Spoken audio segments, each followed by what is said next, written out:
கொஞ்ச நாளைக்கு முன்னாடி வந்து டோன்ட் பிரீத் படம் பார்த்திருப்பான். அதுல 2 திருடங்க வந்து ஒரு கண்ணு தெரியாத வீட்டுல திருட போவாங்க. அங்க போய் பார்த்தா அந்த கண்ணு தெரியாதவன் வந்து மிகப்பெரிய சைக்கோவா இருப்பான். இவங்க போய் தான் மாட்டிக்குவாங்க. அதே மாதிரி ஒரு படம் தான் இந்த ஹெர்டிகம்.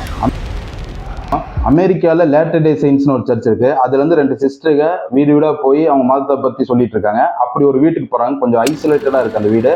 அங்க போய் அவங்க வந்து கதவு தட்டும்போது உள்ள இருந்து ஒரு ஆள் வராரு, ஒரு மிடில் ஏஜ் ஆளு. அவர் வந்து அப்படி சிரிச்சு மூத்துல வாங்க அப்படிங்கிறாரு. இந்த மாதிரி நாங்க மாத்த போய் சொல்ல வந்திருக்காங்க, வாங்க உள்ள போய் பேசுறேன், வைஃப் உள்ளதா இருக்காங்கன்னு சொல்லிட்டு உள்ள கூட்டு போறாரு. கூட்டு போய் உள்ள கொஞ்ச நாள் ஜாலியா பேசிட்டு இருந்து ஒரு லெவலுக்கு மேல அவர் அந்த மதத்தை எதிர்த்து கொஞ்சம் ஒரு மாதிரி பேசுறாரு. இவங்களுக்கு கொஞ்சம் ஒரு மாதிரி பீதி அது பேசுறதை பார்த்து, ஒரு நார்மலாவே இல்லை.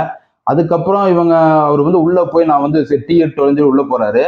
போயிட்டு ரிட்டர்ன் வரக்குள்ள சரி நம்ம போய் எஸ்கேப் ஆயிடலாம், மொபைல் டவர் வரலன்னு சொல்லி கதவை திறக்கும் போது கதவு திறக்க முடியல. டக்குன்னு அவர் டீயோட வந்துடுறாரு. அதுக்கப்புறம் என்னாச்சு, இதுதான் மீதி கதை. இந்த படம் பார்த்து முடிஞ்சோன்னா எனக்கு தோணுனது என்னன்னா, சா மீட் சைலன்ஸ் அந்த மாதிரி தான் எனக்கு தோணுச்சு. சாவை பத்தி உங்களுக்கு தெரியும், பல லெவல்ல வந்து கொலை பண்ணி தள்ளுவானுங்க. அதை பார்த்தா ஆப்போசிட் சைலன்ஸ் எப்படின்னா, ஒரு ஃபாதரை தெரியும், 2 ஃபாதருக்கு வந்து ஜப்பானுக்கு போவாங்க. அங்க நடக்கிறது தான் மீதி படம். அதுவும் சூப்பர் படம். இந்த 2மே கலந்த படம் தான் இது. ஒரு சிஸ்டருக்கு போய் ஒரு வீட்டுக்கு போகும்போது அங்க வந்து இந்த மாதிரி மாட்டிக்கிறாங்க. அது கொடூரமா மாட்டிக்கிறாங்க. அது பலது நடக்குது. அதுதான் இந்த படத்துல வந்து மெயினான தீம். என்னன்னா ரிலீஜனை பத்தி சொல்றாங்க நிறைய. அதாவது இப்ப இதுல என்ன மேட்டர்னா, வில்லன் ரொம்ப ஸ்ட்ராங்கா இருக்காரு. இப்ப இவங்க 2 பேரும் மெயின் கேரக்டர் 2 லேடி இருக்காங்க. அவங்க சொல்றதும் பார்த்தா டிஃபெண்டே பண்ண முடியல அவன் சொல்றத. ஏன்னா அவர் சொல்றது எல்லாமே உண்மை.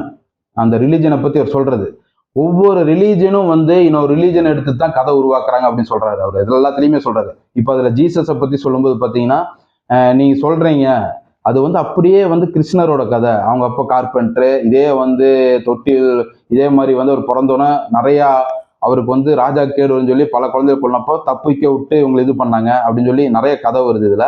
டிசம்பர் 25ன்னு பாத்தீங்கன்னா அது வந்து ஜீசஸ் பர்த்டேவே கிடையாது. அது வந்து ஆக்சுவலா ஒரு பேகன்ஸோட பர்த்டே, இது ஒரு பண்டிகை. அதை வந்து தொடர்ந்தானுங்க.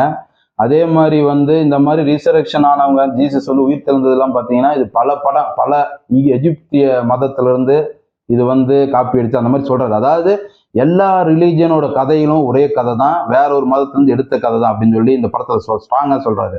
இது வந்து பாத்தீங்கன்னா இது உண்மைதான். இது ஆக்சுவலா இவர் சொல்றது எல்லாமே உண்மை. செம சீன் இருக்கு, இன்டலெக்சுவலா இருக்கு இந்த படமே. பாத்தீங்கன்னா ரிலீஜியனை வந்து நம்ம எந்த மாதிரி பாக்குறோம், அது எந்த மாதிரி பொய்ய சொல்லி நம்மளை வளர்த்துது இத்தனை வருஷமா.